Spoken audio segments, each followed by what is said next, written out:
Welcome to Ready, Set, Multiplex, Episode 4. My name is Louis, aka Louis the French Monette. Tonight, two special people on the show today. First one, my man, Mr. Brian Michaels, who will be co-hosting with me tonight. And later on the show, we're going to have Mr. Kirk with us today. I'm not even going to try to pronounce your last name. All right, so first of all, Ryan, how are you today, sir? Hello. I'm doing good. Glad to be here with you. Thanks. We got a lot to talk about, a lot of good matches. We're going to cover two because we have just so much time in a week. But two very exciting matches and two matches that might change the course of the season. The first one is Team 80s versus Second Reel. So basically it was Criterion versus Criterion, if not mistaken, right? Yeah. They just became an official faction in Movie Warzone, well, in Multiplex, like a couple weeks ago, and their first match is breaking them against each other. So, yeah, it's basically trying to see who the top dogs in the faction is, right?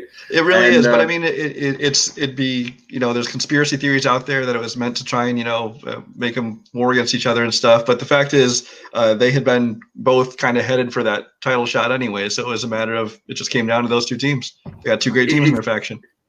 Exactly. It's when you have the top dogs in the whole faction, it's kind of, you have to expect they'll come face to face. This early, though, like you said, conspiracy theory or just you don't know, but still. And like you said, it was number one contenders match. To be honest, I was rooting for both of them, but I'm a bit more touch with Team 80, so I was rooting for Team 80s. Mm-hmm. And this is why I should stop rooting for teams, because every time I root for them, they lose. So never root for my team, just saying. All right, you completely suck, Brian. I hope you lose. All right. So round one. Yeah, that was a slow start.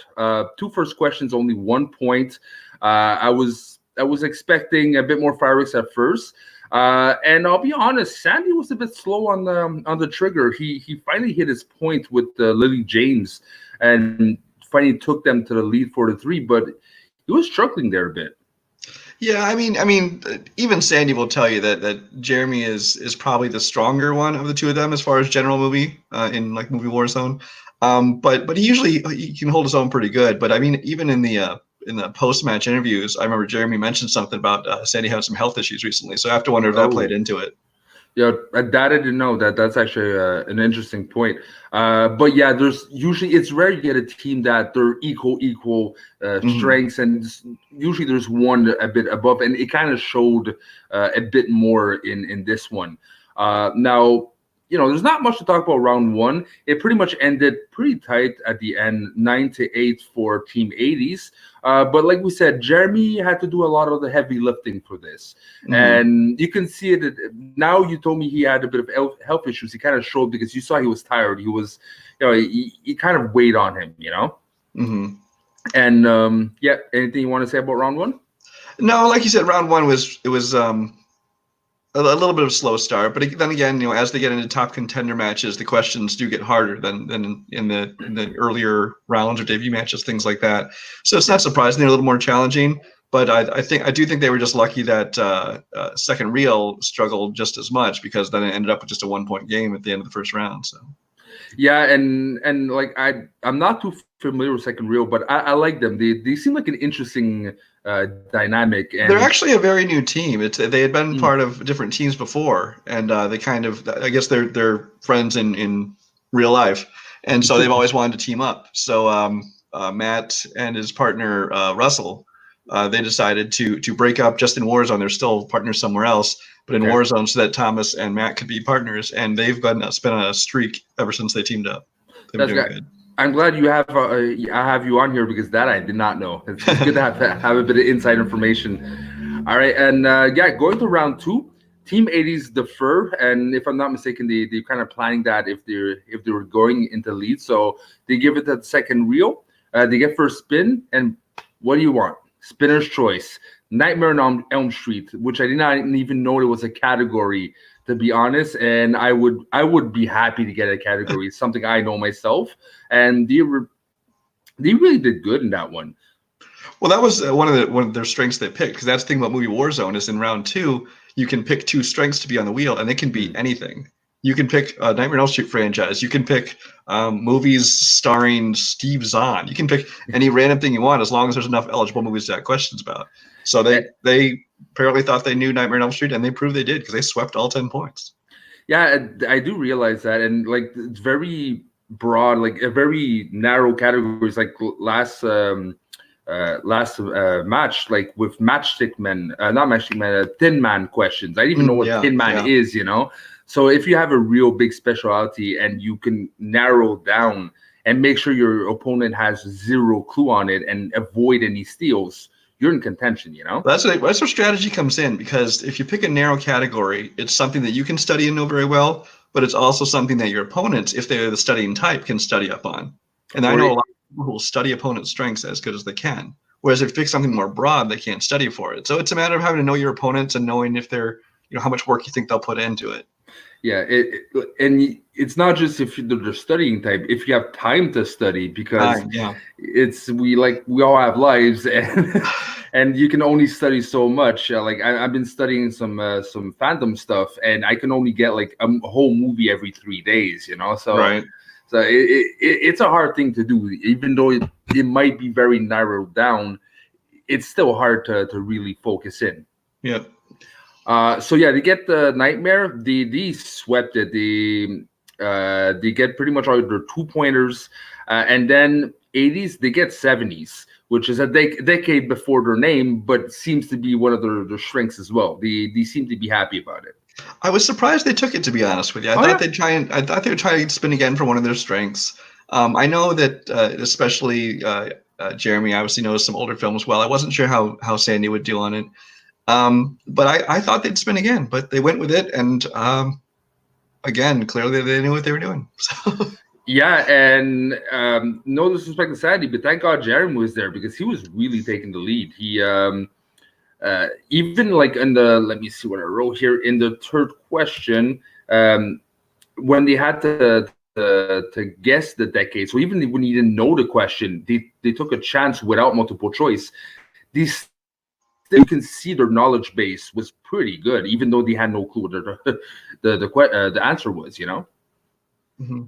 Yeah, once again, that was a risk, because I could tell he wasn't certain about the decade on third question, and they weren't really behind. They were ahead going into the round, and they'd gotten all the questions right so far. Now, yes, Second Reel had swept theirs, but I still think it was a big risk taking a guess at it, because if they miss it and the other team gets it, that's a 4-point swing. So, but he lucked out. He got it right, and they as well ended up with a perfect second round. Yeah, and it's the reason why they got still the advance, right? And that's got to be, for any other team, that can be deflating for them. That team gets a perfect round. You think you got the lead. They might miss a question too, and the other team gets the perfect round too, and like, okay, well, we're back to 0, you know? Right. So bravo to Second Reel to keep the composure together and not let them be discouraged by that, and still, go in round 3 with heads up and do what they have to do. Yeah, and I really think also it helps actually both teams that they are faction mates and that they are friends. Yeah. Because it can be very deflating, but at the same time, it's like, well, if we don't win, our teammates are winning, and so they might not take it as hard as personally, so it might not get into their heads quite as much. True, or it could make very interesting storyline in the future with like a rivalry within the good Civil War. You never know. Hey, it's always good to see a civil. I say there's always should be one Civil War per season in any type of movie. There you go. That sounds good. All right, so if we go to round 3, Jeremy takes a 2-pointer in horror. And again, not to be mean, but Sandy misses again the 1 point, the 1-pointer as well. So Jeremy is doing all the heavy lifting, and Sandy does what he could, but sadly, I would point on Sandy's the reason why they lost the match. Ultimately, yeah. I mean, like you said, we don't know if illness played a part in any of it, just as far as where his focus was. But yeah, he missed that 1-pointer, and then really, it's not a really difficult question. It was just a director question. Mm-hmm. But at the same time, sometimes they just hit the one movie you don't know, and there it goes. Yeah. Well, and that being said, yeah, the Great Escape question, that was hard. Like I kind of knew it because like Jeremy, that's one of my dad's favorite movies, so I've seen it at least like 10 times. But like him, the last time I saw it was like almost like 10 years ago, you know. Right. But I love the way he was thinking because you can see he said activity, not sport, activity. I wish they had followed through with that. Yeah. Yeah, he really, you can see his noggin work, and like you said, I wish he would have followed that on that too, because that was the key word, and it was an indicator that they were giving the wrong question, and he didn't follow his gut. Yeah, I mean it was going to be a hard one to just come up with randomly if they didn't know it. Even if they thought about activities, it probably would have been difficult for them. But Yeah. like you, I heard him say, oh, it's activity, not a sport. But then by that point, they were already running out of time. So they kind of just went with, okay, let's just pick one of the things we said, and they went with golf. But yeah, it's just those 4-pointers can get pretty deep. I mean, they're 4-point questions for a reason. It's worth 4 times a question in round 1. It can be a game changer. So they're going to be deeper. But unfortunately, yeah, I just hit one that you hadn't seen in a while. And that's what I wasn't sure, and you just confirmed it for me. So round 3, it really does bump up in difficulty. It's not just randomized and put in like No, what they try to do is question writing is always kind of hard to gauge difficulty, simply because you could ask 10 people the same question, and 3 will think it's perfect, 3 will think it's way too easy, and 4 will think it's way too hard. So it depends on what people know. But in round 3, what they try to do is there's the 1, the 2, the 3, and the 4-point question in each category. And they go up in difficulty by point value. So the 1 tends to be like, who starred in this or who directed this movie. By the time you get to 3 or 4, you're asking plot points sometimes, like in Great Escape. Okay. Because if it's going to be worth this many points, you should really have to work for it. Is it just the structure now that's how it is, or does the showrunner give the final goal of these are the point questions and this is too hard to that's the actual structure. When they're writing a match, that's how it is. The 1 should be easiest, the 2 should be a little harder, 3, then 4. That's the way it's designed. All right. That's why it's a pick your poison, because you get to pick, of the 4 categories, you get to pick which one you want at which point level, knowing that which ones will be harder than the other ones. Okay. And yeah, it's still pretty tight, but second reel 24 and Team 80s 22. Like I said, I should stop picking my favorites. They lose every time. Like I swear, not one I was rooting for one yet. So it sucks for Team 80s, but I'm happy for second reel. I can't wait to see them redo another match, especially this is number 1 contenders. I'm not quite sure. Do you know against who they're playing next match?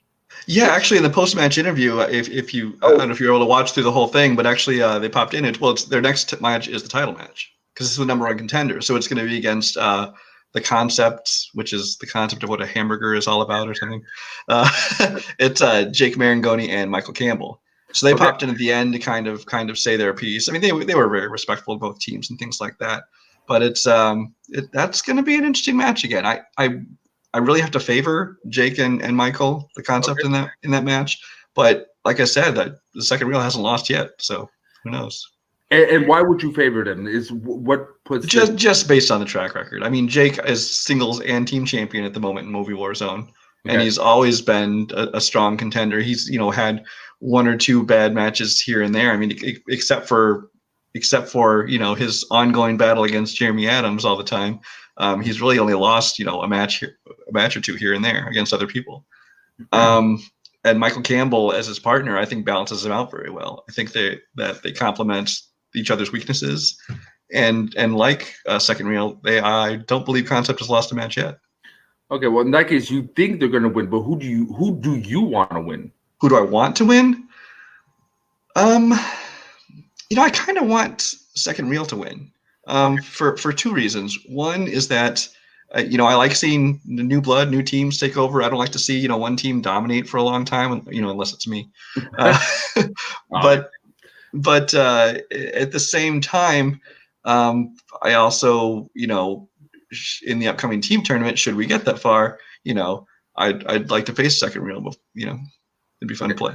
So in that case, I'm gonna root for Concept and make sure they lose. Okay, So thank you. Thanks for that. I just want to make sure. All right.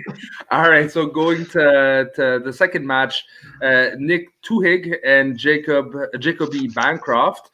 Yeah, my French side is gonna have a hard time pronouncing those names.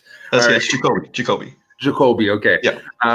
So yeah, it's a road to a title match. So it's really like going forward to to trying to make a dent, and they're both 2-0, so they're proven. And from what I was seeing before, I was rooting for Bancroft right off the bat, and shots fired from Nick. I like Nick. He's an interesting character. He is an interesting character. He's a very fun guy. I just met him leading into the tournament, the singles tournament in Warzone this past year. I met him, and he was really fun. Actually, my first match in the tournament was against him. But he is just so much fun. And, I'm sorry to say I had to hand him a loss in his first match there. But what I didn't know at the time is what a force this guy is in fandom. This guy knows his stuff top to bottom. He is scary in fandom. If he's not champion next, he will be down the line. Okay. So your money's on him. In the next 2 to 3 seasons, he's going to dominate eventually. Yeah, if not sooner. He's going to be a force to reckon with. Yeah. And if I'm not mistaken, he's not used to being a heel. Now he's putting himself in the heel position. Is that correct? I believe so. Most people that know me know I'm not a big storyline guy, but the heel thing, I think it's hard to make that transition. I see him trying to be a heel, which is can be easy to do under Cody, because Cody is definitely a heel. But it'll be interesting to see how he handles it, because you can see Jeremy in Team 80s is trying to kind of take a heel turn with a whole lot of anti-Warzone talk and things like that, and we'll see if that works out. Some people can work it, some can't. So. God knows, if I'd be competing, I'd be a heel. I'm too much of a smart ass to be nice. Right. But yeah, I actually liked Nick as a heel, because I don't know him that much. I saw him the free for all, if I'm not mistaken, and a bit here and there.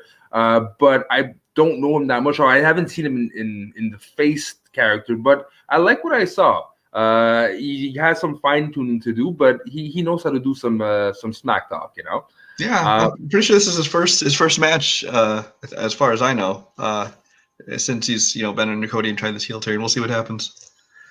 All right, and let's go direct to round 1. Yeah, that was a very easy Jurassic Park question. That was is there anyone else who did more than one Jurassic Park movie?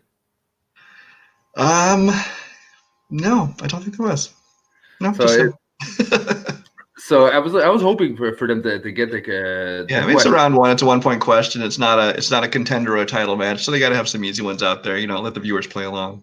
I'm gonna be still picky. This was what I saw for when I'm expecting. For me, when I see multiplex now compared to our leagues, I got used to the really, really nitpicky, very hard questions. So when I see an easy question, it sets me off. I'm like, this is too easy. This is not right. Even though it's our first round, I'm like that. But yeah, so far after 3 questions, they were both perfect. They were on a roll. They knew exactly what they needed to do, and it showed. 2-0 record, kind of showed off here. They're really good competitors. Right. Yeah, it was. I mean, at that point, you always wonder when they start off going, the first 3 questions and they're still perfect. You always wonder if it's going to be a double perfect round by the end of this thing, which of course is more fun. But eventually one person stumbles. That's all it takes to get the lead.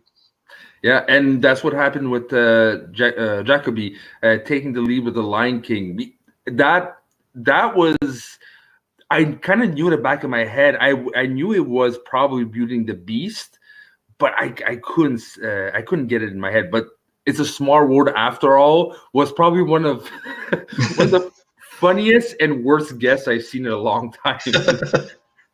Yeah, sometimes you just throw a guess out there if you don't know. It's especially Jacoby. Actually, I can see Jacoby and Nick doing that. They're just both guys like to entertain. So if he doesn't know, he's going to throw something out there for fun. Sure. But then, yeah, he loses the lead fast. End around Nick 7, Jacoby 4. Great turnaround, great effort by both. But I gotta hand it to Nick. He wasn't rattled, and he took the lead pretty easily at the end. Yeah, no, just missed the one. It just missed that question. Then from then on, he was able to hold on to the lead for pretty much the rest of the round. So, Now going to round two, Jacoby spins Disney animation, spins away, gets young adult dystopia. Would you have you done the same, or would you have kept Disney animation?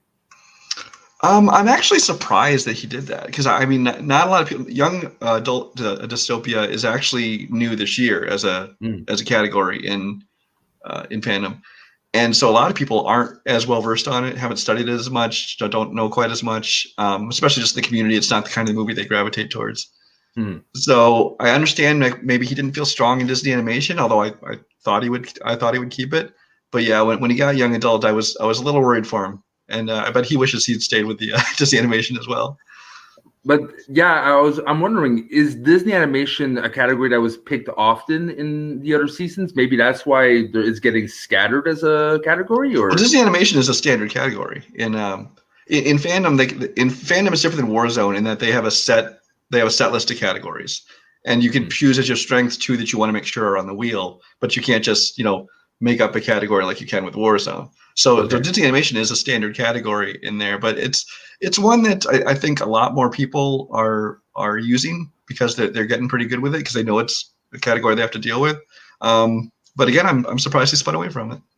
Oh, well, it's a live and learn, right? Like I say, right. He probably regrets it, and for a reason. Nick stole three of the questions. Yeah, that's a big round for Nick to be able to steal three when he was already 3 points ahead going into the round too. Exactly. Now there you go. Nick spins Disney again, spins away, and I was surprised about that. But this is when my noggin started thinking maybe Disney's been taking so much that it becomes a category with questions so hard that Well, that is part of it too. Is these categories in fandom have been in so long, and so many questions get asked. They get deeper and deeper and deeper. Now, it's the beginning of a new season. They may start reusing questions they've used in the past. They aren't going to use something in the same season, but because they have a limited number of movies, they are going to end up reusing questions. It's the nature of the thing. But yeah, I can see that being a fear that they're going to get too deep for you.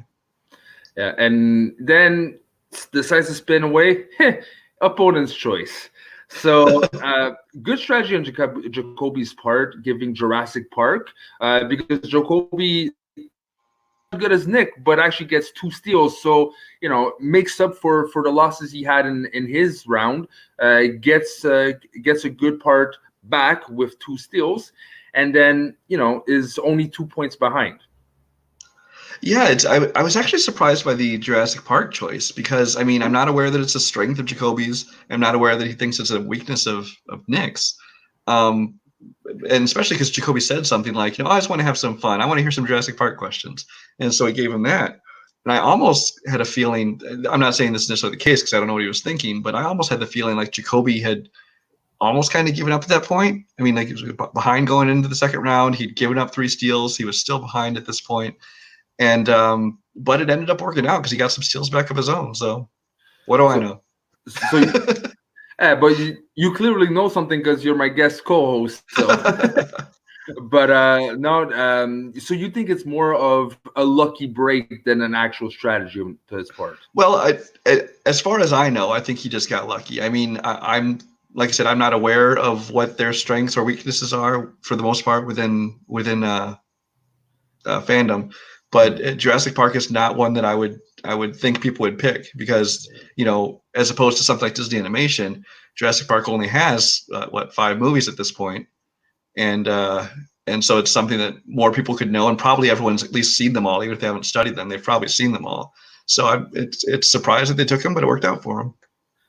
And at the same time, though, because I've seen the patterns of the Jurassic Park questions, and most of them are, what dinosaur attacked this thing? What dinosaurs so if you know the species of almost all the dinosaurs in all the scenes, you're pretty good, So if you study those 5 movies, there's so much you can actually ask on a Jurassic Park movie. Right. Yeah. I mean the question writers will probably tell you differently because I think they feel like they're running out of questions, and which is why it might not be around next season, but we'll see.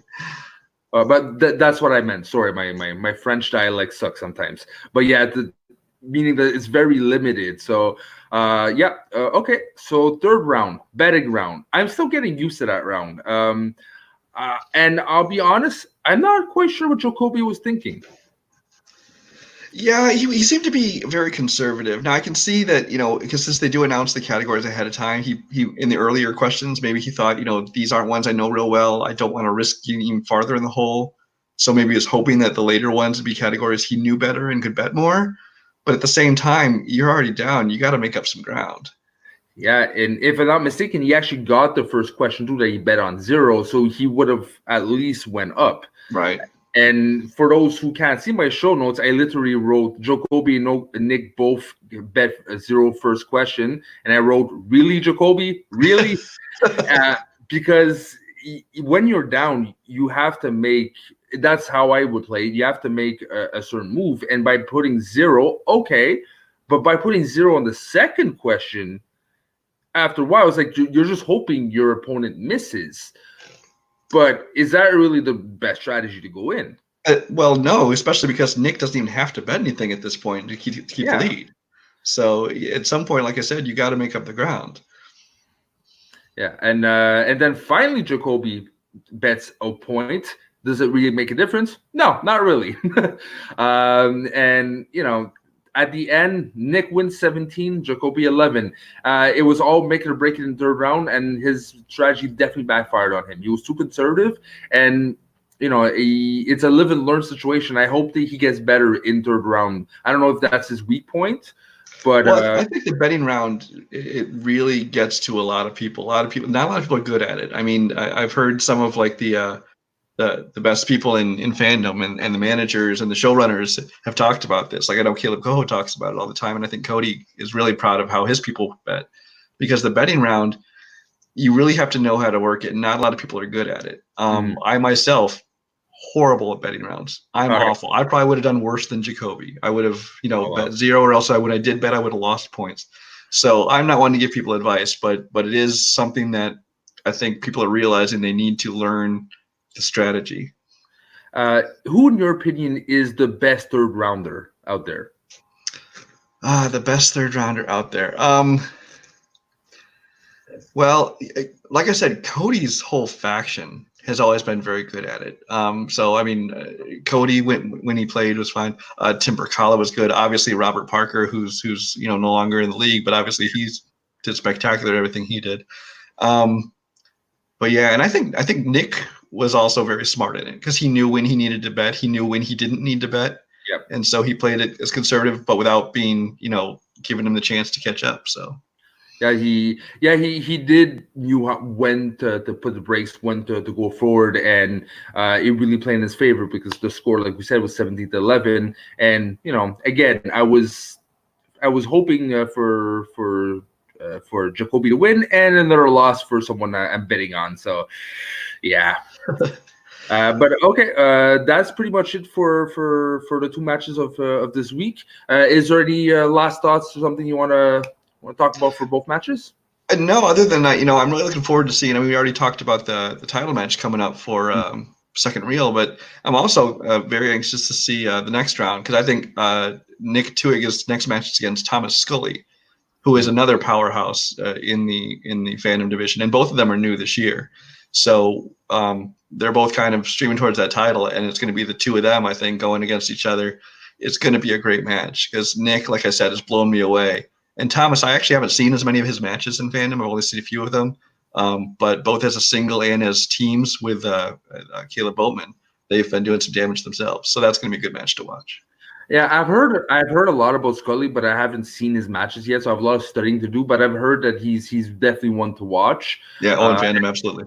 I can't wait to get to know him a bit more, because his name keeps popping up every time I text someone to have more information. Scully's always in the conversation, Yep.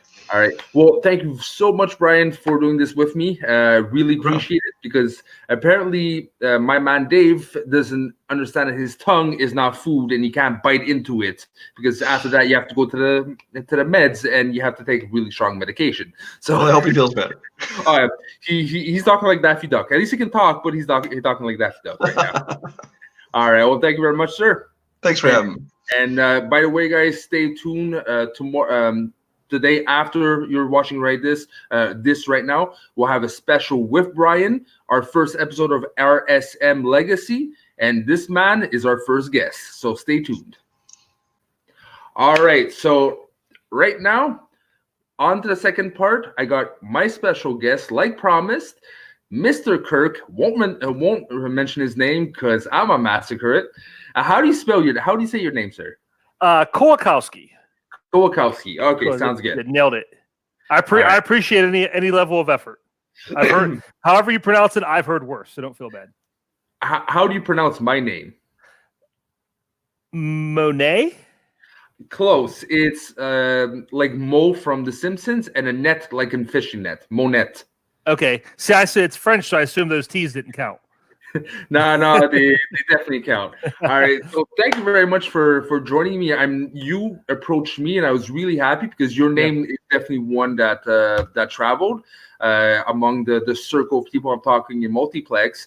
And I'm really, really happy you decided to join because we got some stuff to talk about. Absolutely. No, thanks for having me. Yeah, I talked to some guys who've been on the show already and they said they had a really good time. So I appreciate you having me on. It was fun listening to you and Brian. I love the analysis that Multiplex Sports Center kind of vibe to it. It's a need I didn't realize we had, but I'm really glad it's here. Yeah, and it's a need I saw immediately when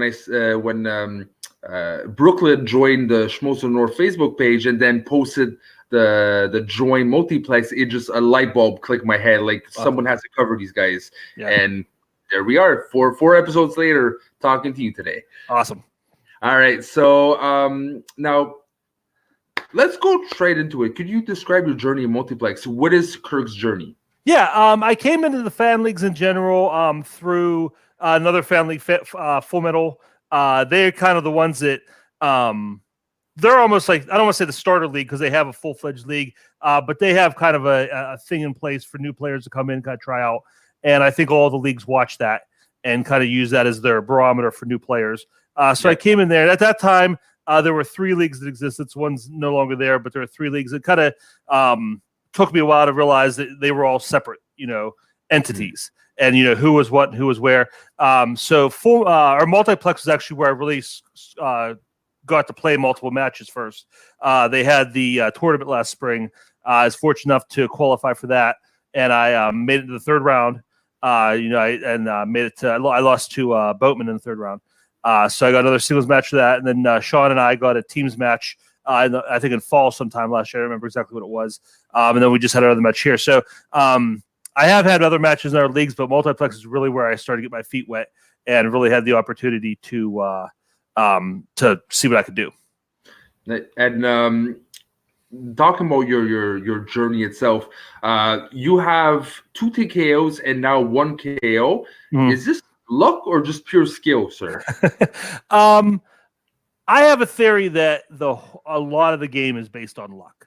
You can't take luck out of it because the way I see it is no matter who you are, no matter how old you are, how many movies you watched, there's always going to be many, many, many, many, many more movies that you haven't seen that you have seen. That's just nature of the beast. You go back. I mean, there's 100 years of movies worth of movies. No one's going to see all of them or even the majority of them. So it's luck, I think, even in round 1 that you get movies. You could get 6 movies that you just have no idea about, and you get 2 points, or you might get a little lucky, and you might get streaky, you might get a perfect round. So I think there's a little bit of luck at every, even in round 3. You and Brian were talking about the questions there, and I know the writers do try hard to balance them. But it is, it's human nature. It's hard to get everything exact. So you never know. Your 4-pointer may be a lot easier, a lot harder than the other guys. You never know. So there's a lot of luck involved in it. As far as the TKO go and the KO goes, I think there's 3 things that have to fall into place. You got to have a good round 1. You have to be in a position to build up that lead. You have to do well at your spin, obviously. And you have to be able to be ready to steal some points from the opponents. I think without those 3 things, you're not going to get TKO. And I think there's so much talent in this league now that without some luck, without something being served up to you, you're not going to get that KO. You're not going to get that TKO. So I think it's a mixture. I think luck has to provide you the opportunity, but you have to use your skill to capitalize on that opportunity. I think a big part of it is preparedness. Being ready for whatever comes up, and just scoring the points you need. I'm gonna go unscripted for 2 seconds, but you actually mentioned something interesting. You're talking about second round, the the wheel round, right? The spin round. Yeah. What is your strategy? Like when you are on a category, you're half right. Do you have a tendency to spin it away, or do you take chances? How do you go for the second round? Really, it's more about how I try to take the whole wheel, and it's nice this season that you get that wheel and you get the whole wheel in advance, so you can kind of prepare and know it's coming. You know, in previous years in multiplex and in other leagues, you're kind of you don't see it till round 2 starts, so you kind of got to make a snap decision. Now you have time to look at it, prepare, say, you know, this is better than this and this is better than that. So you have an idea. So whenever I spin, it's you know, if there's something on the wheel I really, really don't want to see, and I'm nervous about getting, I may stick with something I'm not as strong in. Whereas, you know, if I feel more comfortable with the entire wheel, I'll spin away and maybe try again. Is there a risk though by now knowing the wheel in advance to overthink it too much though? Yeah, I guess that's possible. And again, I mean, it all comes down. Anybody can. I mean, you could spin a strength. And, you know, you just don't, you know, you get 5 questions that just, you know, you miss that fell through the cracks for you. So, I mean, there's always a risk involved. And, yeah, I mean, I guess you can overthink it, but I think that's better. I really like this better than just having it thrown at you. And it's like, okay, here's the wheel, here's the category, spin. What do you want to do? I like having that little bit extra time to think it out, strategize. I agree. And there's one thing you do not want to see, apparently, is movie release dates. You went on a whole rant. Yeah. I want you to talk about that because I personally myself would love to see movie release dates. I'm that type of player, let's say, even though I'm not a player. And I see it as the same thing as like the director's questions or certain things you can look on IMDb. Sure. For me, it falls in that realm. But why don't you think that? I've always hated the category. Even if you go back to season 3 in the Schmodown, when that category debuted, if you go down and look at the comments, you'll see me commenting and saying, you know, complaining about it. Because I mean, first of all, the category is literally a joke. It's a goof on Scott Mantz and his, you know, Rain Man ability and again, to me, it just kind of got out of hand. And, you know, and I agree with you. Like, I mean, there are a lot of database questions. You know, you got directors, you got Oscars, there's stuff that's not necessarily on screen. But to me, my argument with that is if you look at those are natural categories. There's no director's category because somebody was good at it. You know, it's like if Scott Mantz didn't exist, I don't think this category would exist. Like again, like I said, it grew out of like this joke about this very like funny character and doing something funny with him, and it just kind of blew up from there. And I think at that point, I mean, this is years before the fan leagues were even on my radar. Just from a viewership viewpoint, I think it's a boring category. Okay. I mean, basically, you're getting asked the same 4 questions, same 4 answers. Multiple choice doesn't matter because almost anybody can get almost any movie within 2 or 3 years. So I think it changes the strategy with multiple choice. It makes it completely different from any other category. And like I said when I was talking about it, I think that the movies it should be this. I mean, again, we all study. We study stuff we don't watch. But I think the spirit of the game should be what's on screen. And, I mean, you do have Oscars and directors and stuff, a little bit of outliers. But I really think the focus should always be, you know, it should be about who watched the movies, who remembers, and, you know, those guys succeeding. And then you have the opposite, the flip side, and of like Caleb saying something interesting that those who complain are usually those who suck at that category. No, I mean, and he said that to Nick, and it kind of bummed me out that he said that to Nick because I don't think he meant it that way. Okay. But I feel like, and I, you know, I said in my match, I said I felt bad about giving it to those guys. That's how much I didn't want to see it. And I felt like he was kind of rubbing salt in the wound. I wish Caleb would have said it to me because we actually talked about it off air. And my retort to that is that's true, but the people who defend it are usually the people who are really good at it. And it's either there's 2 kind of people, the people who are really good at it or people who just want to see the world burn and want all kinds of goofy categories involved in the game, who don't really care about, you know, what it is. They just want to see crazy stuff. So, I mean, I think I think those kind of cancel each other out and you just have to look at like, what's the value of the category in and of itself in the game. And I wanted to bring that up at that point in that match because, you know, I didn't want to do it after a loss. I mean, like I said, I've had this rant in my back pocket for years. I've always felt this way. But I didn't want to do it after a loss because, you know, me and Sean's last team match, we lost because of new release dates. I didn't want to do it then. I wanted to do it after it had actually helped me, so it didn't come off as sour grapes. And I was kind of do it support. I mean, it stinks for Bill and Nick, that their game kind of got totally derailed by this category. Yeah, no, I completely agree that it sucks, and there might be things to change. But at the same time, the way I see it, it's so entrenched in the movie trivia sport now that I don't think it's going away very soon. Oh yeah, I mean, I don't expect it to completely go away, but I mean, I think it's a good conversation to have and to be brought up. I think it should have been brought up a long time ago. Like I said, I love the Schmodown, and I think there's a lot of good stuff to take from it. I don't think we need to take all their ideas. And I mean, there's a lot of stuff we do differently. So I mean, it's if changes stuff from what they do, I don't think it's a big deal.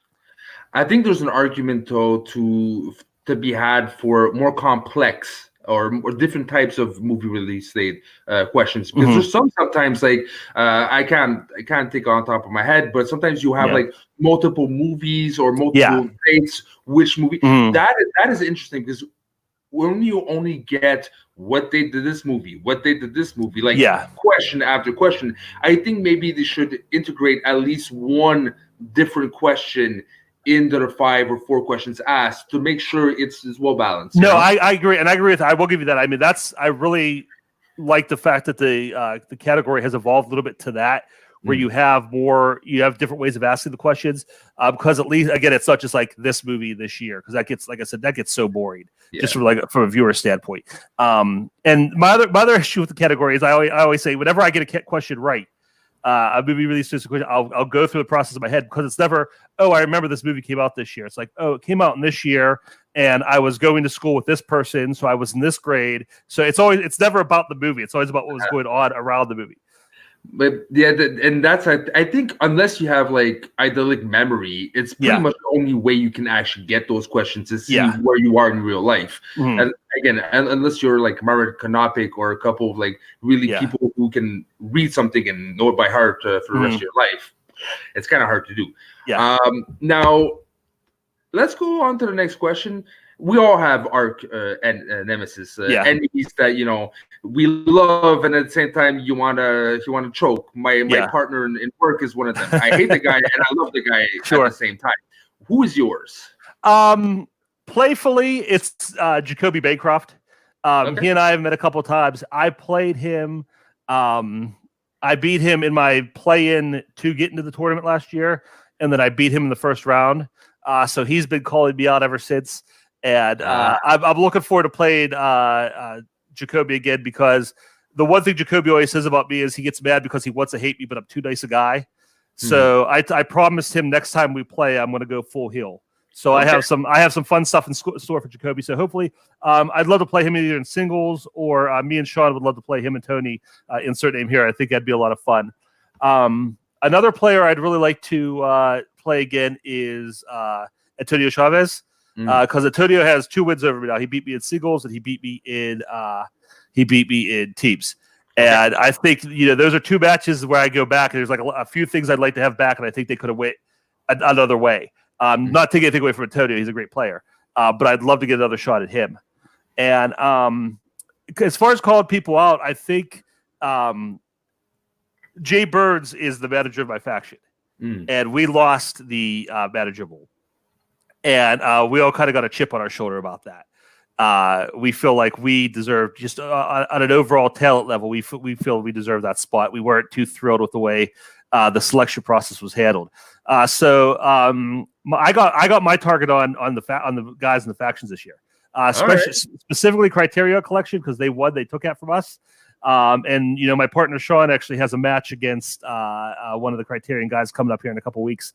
So I'm looking forward to racking up some wins against those guys, and just kind of proving that, hey, it doesn't matter. Our faction name might not be on screen, our manager might not be here with us, but we're definitely a force to be reckoned with.